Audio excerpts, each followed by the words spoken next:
Generally calm people of Reddit, what made you lose your absolute mind that time? It always felt like my parents never wanted me. I was a surprise honeymoon baby born 9 months and a day after their wedding. I was regularly screamed at for anything I did until I just started hiding. I was called, quote, the practice child my whole life. My younger siblings got way more love and attention, etc. In my teens, they started taking in, quote, strays. If any neighborhood kids didn't want to go home, they could just be at our house all the time. Effectively, my mother would take my friends away from me to be her friends instead, one of which was a kid who picked on me constantly from the time I was 11. I guess they had that in common. That guy was kicked out of his dad's house and his mom's house when he was 20, so my parents took him in permanently. That killed me. But I always wanted their approval, so I was always calm and agreeable, always desperately trying to figure out how to get them to love me, so I went along with it. Years later, I married and have a son. This guy still lives with my parents. They continue to coddle and make excuses for him while criticizing me for whatever they feel like. One day, we're all at my parents' house and my son is being a goofy 2-year-old, which annoys the man-child living there. So he gets furious, picks my son up by his ankle, and spanks him. My parents claim not to have seen it. We went home. I couldn't sleep that night because I was so upset. The next morning, I made sure the guy and my mom would be at home, and why wouldn't he be there? And I went to confront them with my wife. I dumped everything I had been putting up with on them for about an hour, including asking how my mom could allow this jerk to hit my son. She maintained that it didn't happen, so I went through the roof. I ended up crying because of all the pent-up emotion, so my fantastic wife took over. She said we wouldn't be coming back if the guy still lived there, so he yelled that he would move out and he stormed off after saying he didn't have to listen to this. My parents convinced him not to move out shortly after we left. My mother expressed how disappointed she was that I didn't come, quote, to have a conversation and only came to, quote, dump on them. That was her big takeaway from everything I said, that I wasn't being fair to them. We went to counseling with them later. For months. It validated everything I had felt, but they never stopped lying and being defensive. One counselor said we should be on Dr. Phil. The other counselor said my mom is, quote, incapable of empathy. Both counselors called my parents delusional, but of course, my parents didn't take any of that seriously. At one point, my dad asked me, who does he think he is to judge us like that? As if he forgot that's their job. Haven't spoken with them in almost a year, and life is so much better. My brother and I played travel sports for a few seasons as kids. One trip, I was at the pool with some of his teammates messing around in the water, and the coach's kid was being a jerk as usual. My brother was one of the smaller kids on his team, so the coach's son would screw with him a lot. Most of the kids on my brother's team disliked him, but didn't speak up so they wouldn't be next. He thought it would be funny to pick up my brother's drink right in front of him and spit into it. My dad taught me from a young age not to let anyone screw with my brother or sister, so I got seriously angry. I took a good running start and shoulder-checked him into the pool. Since he had just gotten there, he hadn't taken his clothes off yet and cried because his phone and iPod got ruined. He literally ran out yelling, "I'm telling my dad!" Well, that backfired because everyone stuck up for my brother, and the coach was not happy to find out what a crap bird his son was being, so he was the only one to get in any trouble. Sometimes justice is a dish best served cold, and other times it's served extremely wet. Ruined iPod and all. My grandfather passed away, so I told my boss that I had to take a couple of days off to be with my family. He had the nerve to tell me work was more important than family and threatened to fire me. I went off on him in the middle of the office for a solid 5 minutes before quitting and rushing home. This lady came to the shelter to see the cats. She asked if she could give them treats, and I said yes. It's a shelter where most of the cats are free. So she gets the bag out, the cats are going wild with anticipation, and she just stood there, laughing and tempting them without giving them anything. She looked like she enjoyed their anxiety, and her laugh sounded like a crazy person. I lost it, grabbed the bag out of her hands, gave treats to the cats, and asked her to leave. Those cats are already stressed out. Don't give them more anxiety. I can remember that day like it was yesterday. I was home packing my stuff to get ready for when my husband was out of basic training. I never yell or even raise my voice to hardly anyone ever. My dad has always had a wicked temper, and my sister also had a knack for starting yelling matches with him. One night, she forgot to do something she was supposed to, and the yelling started again. I ignored it up until he called her stupid.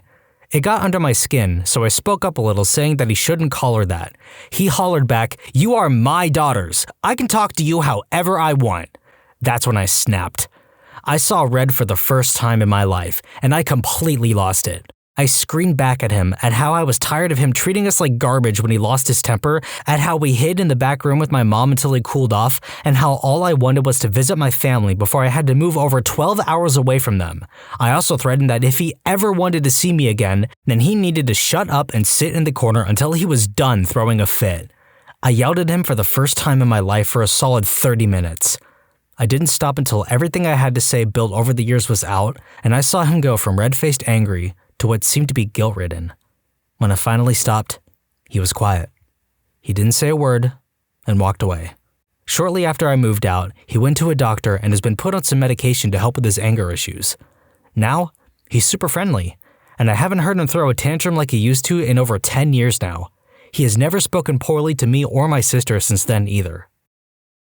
I lost my mind when my patient got her pre-authorization for surgery for a large grapefruit-sized pelvic mass denied by BCBS, and when I did a peer-to-peer, the doctor working for the insurance company said I needed to have a psychiatrist rule out mental causes of her pain first.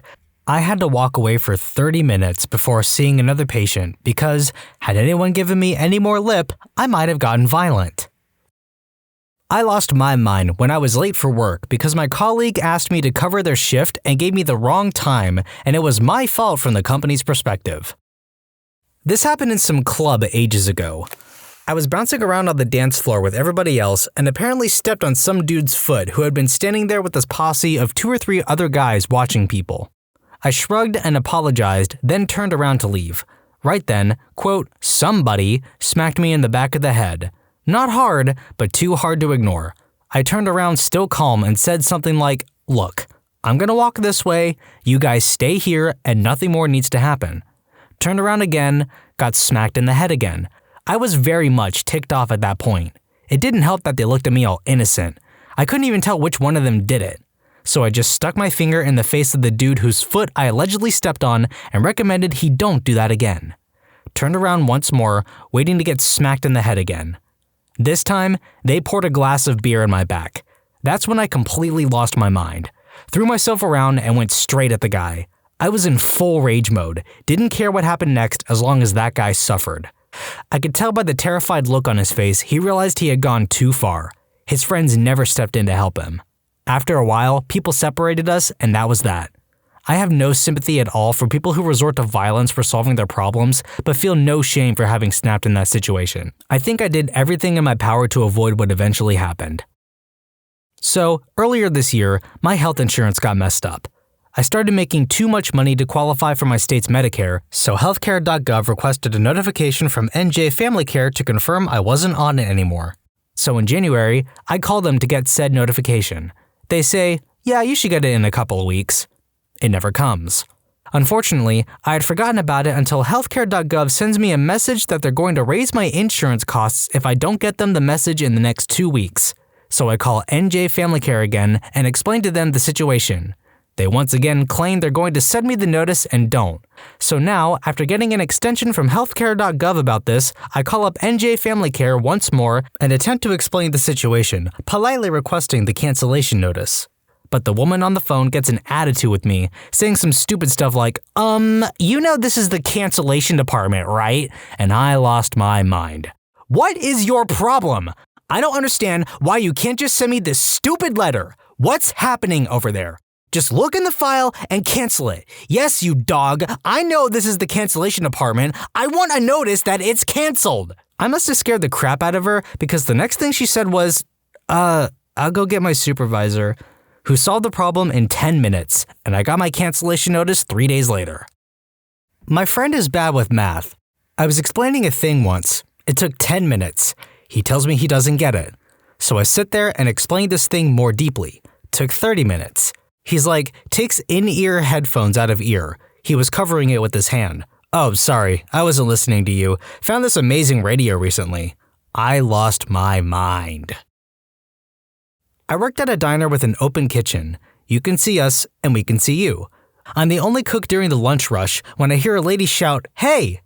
I look over and a lady sitting in a booth points at me and then does a very condescending "come here" motion with her finger. I thought something was wrong with her food, so I decide I could run out of the kitchen, leaving 4 orders on the grill, and see what I need to fix. She has no food on her table. She holds her blue soda cup out to me and asks, "What is this?" Excuse me? Why is my root beer in a soda cup and not a mug? I don't know, I'm just the cook. Oh great, another freaking idiot in this freaking place who doesn't know anything. She then proceeds to chew me out because I, the cook, do not know why the server gave her root beer in a cup. We have special root beer mugs, but the servers couldn't find them. Someone misplaced them. I apologize and head back into the kitchen while she's loudly talking crap about me to the next booth to find out that all of my orders are ruined and more have been coming in.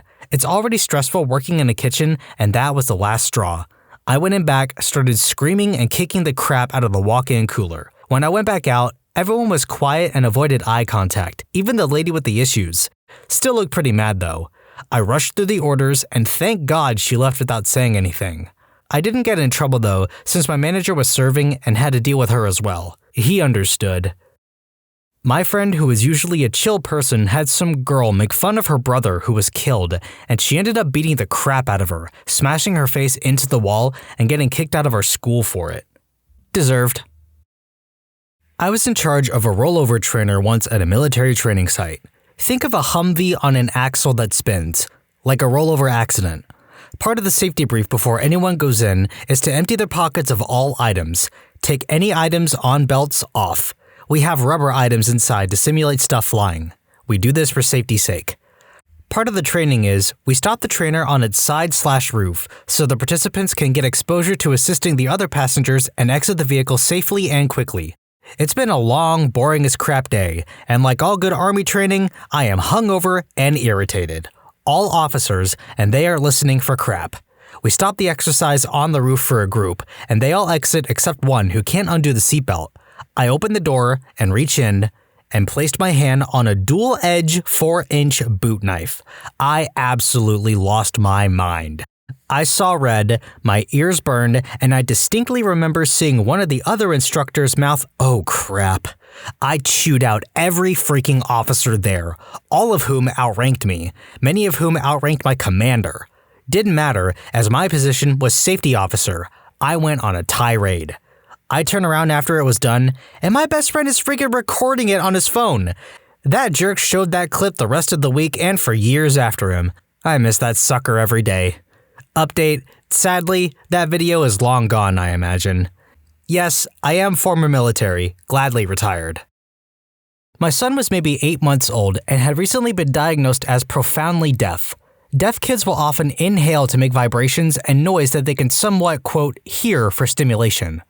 We were on pins and needles as I had just lost my job, and our insurance and the cochlear implant surgery was going to cost us $170,000. We'd have to sell the house and one of the cars. We needed a break, and our in-laws took us to the food court at a local mall. Our boy started to inhale and gasp. "He needs a beating," a fat 20-something said, not so quietly to our friends at the table next to us. I rarely curse in public and am generally non-confrontational, but a stream of insulting profanity issued from my mouth for a good 10 minutes that would have put a sailor to shame. I found it couldn't stop, and I got on the verge of Bukowskian poetry. I insulted her, her mother, her weight, and her pinched-face friends. I launched into the smell of her genitalia, how fat she was, how she'd only be able to reproduce with a blind drunk moron with a death wish, as she was uglier than the devil's butthole on fire with the crap of heck. And it only progressed from there. F. Lee Ermey's Marine Drill Sergeant from Full Metal Jacket would have told me to tone it down a bit. I told her he was deaf and that we couldn't stop it, and this was a goddamn food court in a crappy southern town filled with crappy inbred, hellspawn, redneck, ignorant mutant troglodytes that embarrassed normal troglodytes. The food court was silent, and all the eyes were upon us. And then it progressed from there. She got up and left crying. I can honestly say the whole rant was involuntary, like a pus-filled boil popping and draining in a torrent. I had never done anything like this before and have not done it since. I feel bad for her to this day. My 7th freaking trip to the DMV when trying to reinstate my license. Every single time, they scrutinized my paperwork and always managed to find something wrong and would send me away to fix it. On this 7th trip, they finally resorted to, "You have no proof that you ever had a license," despite my piles of paperwork showing my driving record, among other things. I refused to leave the seat and said, "You people are monsters." A manager was called. We argued. He said he believed that I had had a license, but there was just no proof, and he couldn't risk accepting my paperwork in case someone checked it. I said I refused to leave the seat until I knew exactly what was needed. Manager said, "Tell you what, I can contact last state I lived in and can get a verification that I had had a license there. It would take 3 minutes." That's when I yelled in the DMV, "Why wasn't that the first thing you said?" Anyway, I got my license back. I grew up on a farm, and one day, several cows decided that since their head could fit through a small hole in a gate, then their whole body could fit through a small hole in a gate. This resulted in a broken gate, a cow stuck in the broken gate, several cows roaming freely in a field after escaping through the broken gate, and me absolutely losing my mind. I now work in IT. Cows are dumb. Username Recovering Farmer checks out. In 6th grade, a group of some 4 kids took monopoly of the back of the bus, a true power move. I always minded my own business and tried to sit away from them. For one, they all didn't understand basic hygiene and smelled even though they were older than me. Anyway, turns out the bus driver was their quiet retired grandpa who would never tell them to stop bullying or doing dumb crap. So one time, they have a freaking spitting war. As in, they spit across the seats at each other as they jump seats for cover. At one point, I was the seat in the middle, and a giant wad of their disgusting spit hit me square in my face. I then proceeded to take my Pearson history book, one of those big, heavy, hardcover textbooks, and smash them over the head with it. Granted, this was me telling them to stop their nonsense several times. The spitting stopped after that. Anyway, the book cover cracked and I had to pay for it at the end of the year, but I regret nothing.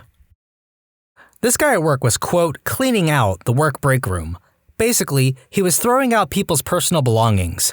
So, I see my new coffee mug I bought specifically for work in the trash and lost my mind. I started yelling at him that what he was doing was morally wrong and it's not his stuff to throw out. I went to my HR manager and complained to him about the principle of the thing. I took all the coffee mugs in the trash out and washed them. The good thing is, if you are a calm person 99% of the time, people are more likely to listen to you in the 1% of moments you lose it. Exactly. I used to waitress and never caused any drama. I was there to make money for my wedding. I showed up on time, didn't take smoke breaks, never on my phone, and rolled with the punches. The 2 best compliments of my life came from my manager. One was him thanking me for not making him know my fiance's name. I never had problems to deal with at work like the other girls, and I didn't chit-chat. And when all heck was breaking loose, he called me his calm little Hindu calf, which still makes me laugh. Anyway, this jerk of a cook wouldn't stop calling me pet names and trying to touch me. Every time I said loudly and clearly, "Don't touch me," and "My name isn't Sweetheart, it's Hopeful Kitty." Everyone knew how I felt, and they tried to tell me, "That's just how he is, let it go." I told them that the way I am is that I don't want him to touch me. When the manager talked to him, he'd stop for a few weeks, then start again. After months of this, I told the manager if it didn't stop, I was going to file a harassment complaint. Manager talked to the owner and asked if he'd rather have the cook or me because I was on the verge of quitting, and they agreed they'd rather have me 100 times over this dude. He was gone by the next day, and I got an escort to my car every night. Turns out, if you are drama-free and calm, people really listen when you have a problem. I lost it on a nurse in a nursing home once in my fire/EMS days. We ran a call there at 8 a.m., and she said she had just got there and didn't know anything about the patient or their condition. Alright, plausible enough. Run there again at 11 a.m., same nurse, same story. Okay, fine, maybe you haven't had enough time to actually catch up on your patients. We're annoyed at this point, but keeping our crap to ourselves. 1:30 p.m. rolls around, and we get another call to the same place. Same nurse. Exact same response as the first 2 times. I lost my cool and started yelling at her in the hallway outside the patient's room. I was livid. How have you been here for at minimum 5.5 hours and still don't have any info on any other patient? It was absolutely unacceptable, and I let her know that in no uncertain terms. She called my chief and I got yelled at for verbally harassing a nurse. 3 months later, we get a call to the same place for an 85-year-old woman with an altered mental status. We get there, it's the same nurse. Yet again, same bullcrap answer that she didn't know the status, but stated that a tech had checked in on the woman 15 minutes ago. We go in the room and this woman is dead. Like, dead. Full rigor, emptied bowels, the works. We tell her this and she panics and runs in and starts CPR. We're like, no, she dead. Obvious signs of death and there is no working this patient. She was fired the next day. When you subscribe, make sure to hit the bell to turn on notifications. Put the playlist on in the background to finish listening to all the stories, linked at the top of the description. And if you like Am I the Genius, give Am I the Jerk a shot, linked in the description too.